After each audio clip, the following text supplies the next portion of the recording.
E aí, pessoal? Eu esqueci, né? Porque eu penso que vocês vão assistir no horário que eu tô gravando, né? Tô precisando ainda aprender, pegar umas aulinhas aí de gravar esses vídeos, viu? Vou dar um recadinho antes. Muitos alunos estavam reclamando sobre a questão do peso das aulas, tá? Para baixar e tal. Eu conversei com o pessoal do NTI, daqui da faculdade, de lá da faculdade, e foi me dito o seguinte: me deram uma alternativa, tá? Mas assim, eles disseram que realmente isso não é um problema só de alguns. Isso vai depender da internet, né, da qualidade da internet, porque eu coloco no Drop ou no Drive e muita gente baixa, outros não. Aí diz, não, ninguém está conseguindo. Então acaba com esse negócio de dizer que ninguém está conseguindo, porque muita gente já me deu feedback das aulas e de fato eles estão conseguindo trazer, estão conseguindo gravar, tá? Então não tem essa, não vou. Mas me deram uma segunda alternativa. Então eu fiz o seguinte: eu criei um canal no YouTube, certo? Criei um canal, aí eu vou postar as aulas lá também no YouTube e vou botar os dois links, o link do OneDrive e o link do YouTube. Então quem achar mais fácil é só pegar o link do YouTube, jogar no próprio YouTube e vai entrar, ou então entra no meu canal, que eu vou colocar lá o endereçozinho, entra no meu canal e vai pegando as aulas. Eu vou editar as aulas, perdido para editar. Mas enfim, vou tentar colocar os nomes tudo certinho, de trabalho 1, aula 2, aula 3. Essa, no caso, é a nossa aula 3, né? De direito do trabalho 1, é a nossa aula 3. A gente viu na aula 2 passada sobre as diferenças entre o regime de teletrabalho da CLT, porque foi o último assunto que a gente viu, né, no plano de direito do trabalho, ou no plano 4, né, do nosso estudo, que tratou sobre formas de contrato de trabalho, requisitos de contrato de trabalho, subordinação e tal. A gente estudou sobre isso no plano 4. E o último ponto foi justamente sobre teletrabalho. E aí eu quis aproveitar, revisar esse ponto do teletrabalho e falar sobre o regime de teletrabalho de urgência, né, ou excepcional, admitido aí pela medida provisória 952. Beleza? Ponto. Agora a gente vai continuar a aula de hoje. Ela vai tratar sobre o plano 5. Então, se vocês quiserem, quando for assistir, pegar o plano 5, aí acompanhando, tá beleza. Tá? Eu acho que em 2 aulas ou 3 no máximo eu mato esse plano aí. E o que é que o plano 5 traz? De que é que ele trata? O plano 5, ele trata sobre as características existentes, os tipos de empregados e tipos de empregadores. Então a gente já estudou, a gente já conseguiu identificar quem é empregado e quem é empregador. Agora a gente vai estudar as características, né, ou espécies de empregados e espécies de empregadores. Quem é que pode ser considerado empregado? Quem é que pode ser considerado empregador? Tá? Ou seja, na prática. Comecemos com os empregados.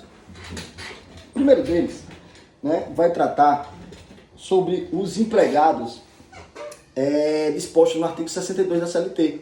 São chamados autos empregados.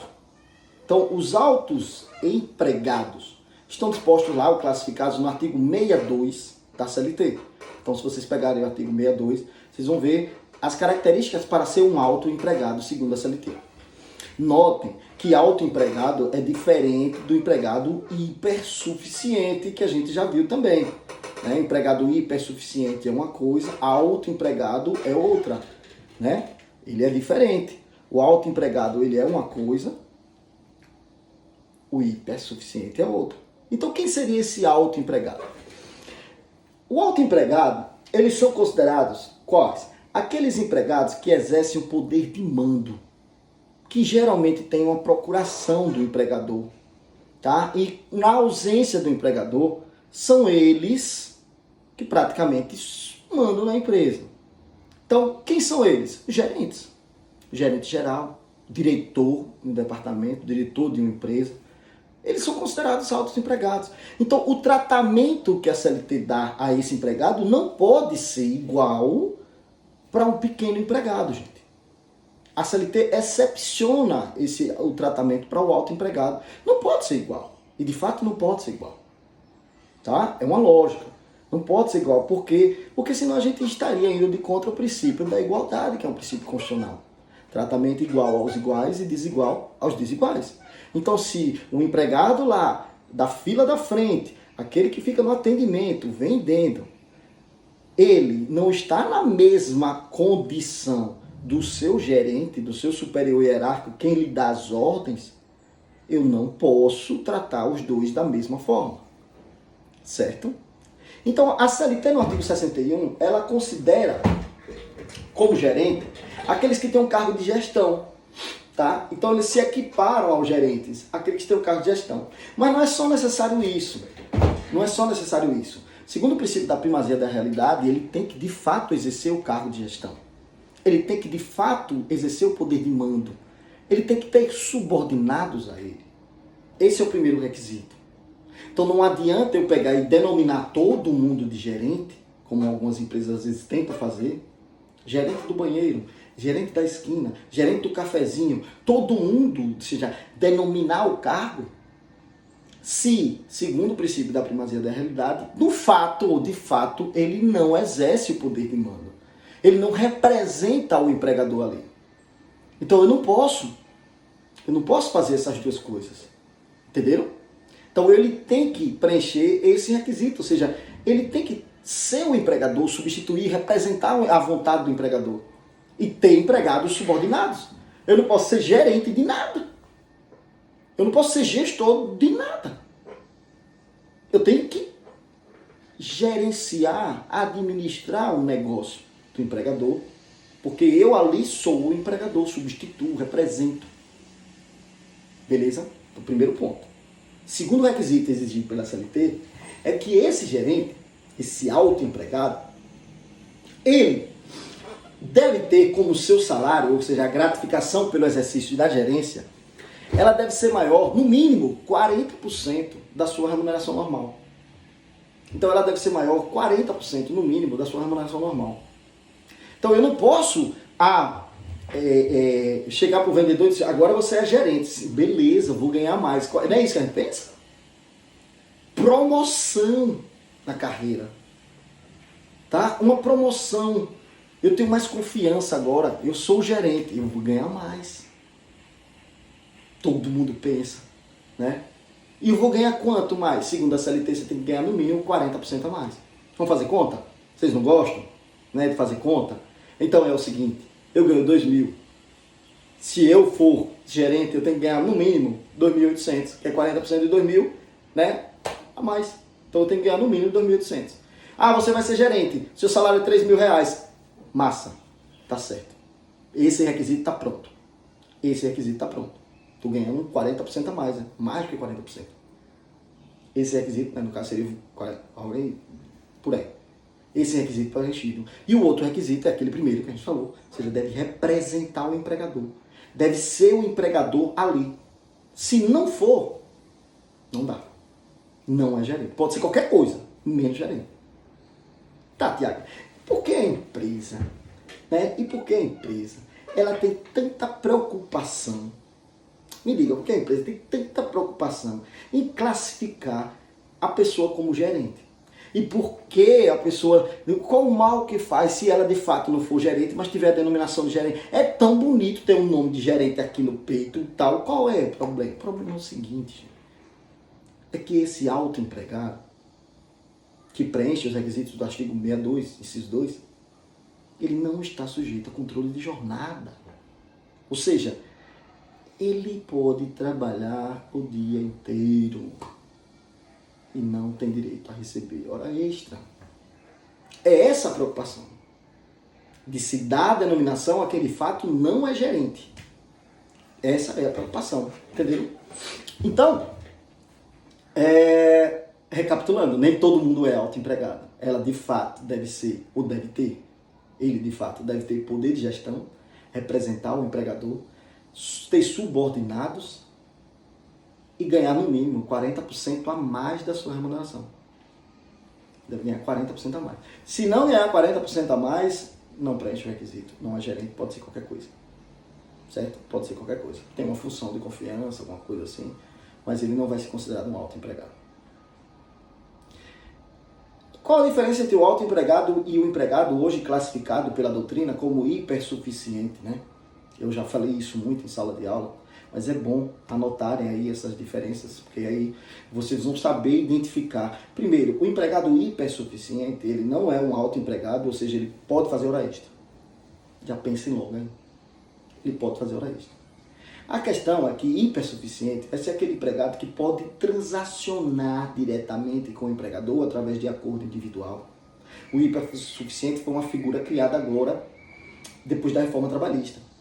Então ele pode transacionar diretamente com o empregador, jornada de trabalho, diminuição do intervalo, algumas coisas instituídas no seu contrato de trabalho, a arbitragem, tá? Então esse hipersuficiente pode fazer negociação direta com o empregador.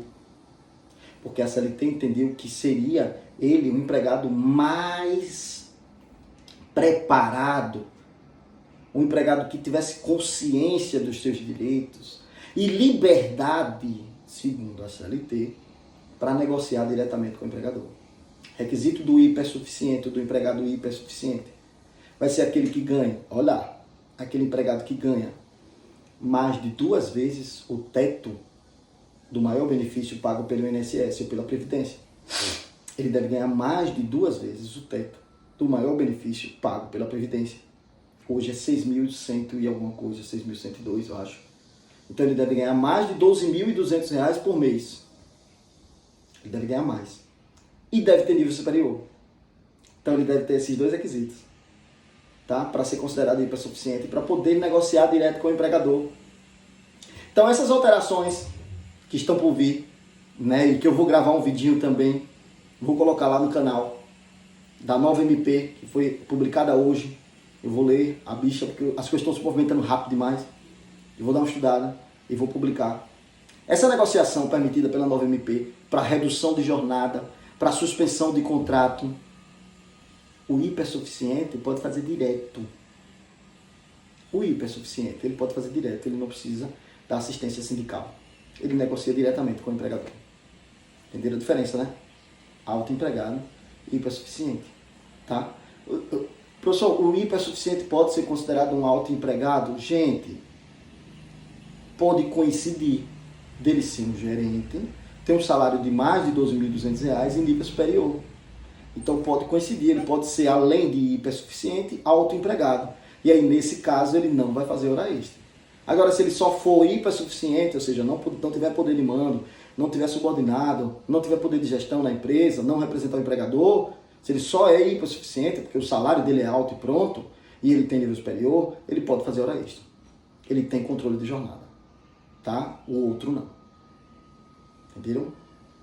Segunda parte da aula, empregado público. Segunda parte da aula, empregado público. Onde é que eu vou encontrar isso, professor? Artigo 39 até o artigo 41 da Constituição Federal. Artigo 39 até o artigo 41 da Constituição Federal. E o que é empregado público, para a gente, né, discutir aí bem rapidinho. O que vem a ser empregado público? Gente, eu não estou falando de servidor público. O agente público, que é o gênero, ele se subdivide em servidor público, que é o estatutário, ou seja, que é o regido pelo estatuto, tem um contrato administrativo, né? E o empregado público, que é o seletista, que é o que entrou na administração pública por concurso público também, mas que tem o seu regime jurídico privado, seletista, contratual. Tem isso? Tem. E tem vários, que é o empregado da Caixa Econômica, o empregado do Banco do Brasil, o empregado dos Correios, da Petrobras. Todos eles são empregados públicos. É diferente do professor do IFES. O professor concursado do IFES é estatutário. Ele é de estatutário. Aí, e qual a diferença, a vantagem? O estatutário tem a tal da estabilidade. O estatutário tem estabilidade. O estatutário ele tem estabilidade. Ele só pode ser demitido por sentença judicial transitada e julgado. Ele só vai ser demitido se tiver uma sentença judicial transitada e julgado. Já o empregado público, ele pode ser demitido pelo empregador público. Tá? Ele pode ser demitido pelo empregador público. Então tem essa diferença. Tá? O artigo 41 é claro, quando diz que o empregado público não tem estabilidade. Mas o servidor público estatutário, depois do estágio probatório, ele vai adquirir a tal da estabilidade. Então essa é a principal diferença entre eles dois. Então, o empregado público é regido pela CLT? Vai ter todos os direitos do empregado seletista. 13º, férias, FGTS, vai fazer hora extra, vai ter direito ao depósito mensal de FGTS, aviso prévio, todos os direitos atinentes aos empregados seletistas, o empregado público vai ter. Então, é bom, é ruim ser empregado público? Eu não sei, gente. Fica a seu critério. Enquanto um tem a estabilidade, o outro vai ter os 8% do FGTS depositado todo mês. Fica a seu critério. É bom ter estabilidade ou é bom ter dinheiro lá na conta do FGTS? Corrigido, podendo ser utilizado para prestação habitacional, para adquisição de imóveis e outras coisas. Pensem aí, isso é com vocês. Tá? Isso é com vocês. Mas existe uma diferença, Tiago, então, entre o empregado seletista normal de uma empresa privada e o empregado público da administração pública, seja ela direta ou indireta, só depende de como ele foi contratado, foi seletista? Existe uma diferença? Então, gente, existe uma diferença basilar. É que a administração pública, por ser administração pública, ela tem que seguir os princípios dispostos no artigo 37 da Constituição Federal. Vocês não devem ter visto isso ainda, vão ver lá em direito administrativo. E quais são esses princípios?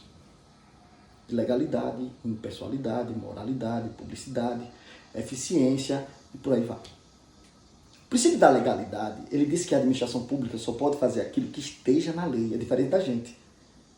A gente, na nossa esfera privada, a gente pode fazer tudo que a lei não proíba. Mas a administração pública não. Ela tem que fazer o que diz a lei. Tá? Ela tem que fazer o que diz a lei. E o que é que diz a lei? É que a administração pública, para praticar um ato administrativo, tem que motivar. Sendo assim, o ato de desligamento do empregado público não pode ser desmotivado. Então, o gerente da Caixa Econômica não pode chegar para o caixa e dizer, vá-se embora. Eu não quero mais você aqui. Por quê? Porque eu cismei. Não pode, gente. É um ato administrativo, o desligamento do empregado público. Portanto, ele tem que vir com a motivação. E se essa motivação não estiver correta, se essa motivação não estiver correta, o empregado tem direito a ser reintegrado, gente. Ele pode retornar ao emprego. Então, assim, tipo, eu trabalho no banco e o banco me diz que eu tô roubando dinheiro do banco. Tô lá e me coloca por improbidade, por justa causa. Eu entro com um processo e o banco não consegue provar a motivação. Ou seja, não tendo motivação, não tem ato administrativo, o banco não pode me demitir. Entenderam a diferença entre o empregado público e o empregado da iniciativa privada? É essa, gente, basilar. Ou seja, eu posso ser demitido? Posso, desde que haja motivação. Agora, pela teoria dos motivos determinantes, que é uma teoria lá do direito administrativo, que vocês vão estudar também, essa motivação, ela vai vincular o ato. Então, se eu não tiver o motivo, o ato é nulo e eu tenho direito a retornar. E o efeito é de receber todos os salários que eu fiquei sem receber lá. Por quê? Porque não existiu motivo. O empregador pode colocar o empregado para fora aqui de uma empresa privada, e muitos estão fazendo isso, por sinal, vocês sabem. Pode, sem motivo. Sem motivo nenhum. Vá-se embora. Eu não gostei de você e tal, pronto. Vou botar sem justa causa. Agora, o empregador público não. O empregado público, para ser demitido, ele precisa de motivação. Afinal de contas, é um ato administrativo, o de desligamento, né? É um ato administrativo. Então, todo ato administrativo precisa da motivação e essa motivação vai vincular o ato. Se não existir, nulo é o ato. Beleza? Autoempregado e empregado público, os primeiros que a gente estudou na aulinha de hoje. Valeu, gente? Até a quarta aula. Abraço.